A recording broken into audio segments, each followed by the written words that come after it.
என்னவோ தெரியல டாக்டர், பகவான் உங்களுக்கு தர சொல்றாரு. அந்த அளவுக்கு ஒரு அற்புதம், ஒரு அதிசயம் நடந்தது. எனக்கு அந்த டிசம்பர் 6க்கு பிறகு என்னை பிடித்திருந்த நோய்கள், என்னை பிடித்திருந்த மனக்கவலைகள், என்னை பிடித்திருந்த கஷ்டங்கள், என்னை பிடித்திருந்த துன்பங்கள் எல்லாம் விலகிட்டு நிம்மதியாக இருக்கிறேன், சந்தோஷமாக இருக்கிறேன்.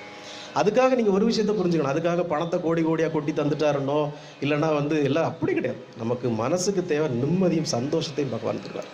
அதனால் யோகிராம் சுரத்குமார்ங்கிற ஒரு வரப்பிரசாதம், ஒரு மிகப்பெரிய மாபெரும் புண்ணியம் செய்த ஒரு சாமி இங்கே இருக்கிறாருன்னா உங்கள் நன்மைக்காக தான் அவர் வந்திருக்கார்.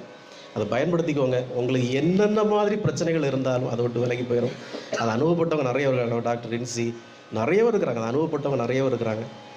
ரின்சியெல்லாம் பெரிய பக்தி இல்லை, பகவான்கிட்ட பெரிய இது இல்லைனாலும் அங்கே ஹாஸ்பிட்டலில் ஒரு சின்ன படம் வச்சுருக்காப்புல, நினைக்கிறதெல்லாம் ரின்சிக்கு நடக்கும். ஒரு பொருள் களைஞ்சு போச்சா உடனே யோகிராம் சுரத்குமார் தான் அந்த பொருள் அப்படியே உடனே கிடச்சிடும்.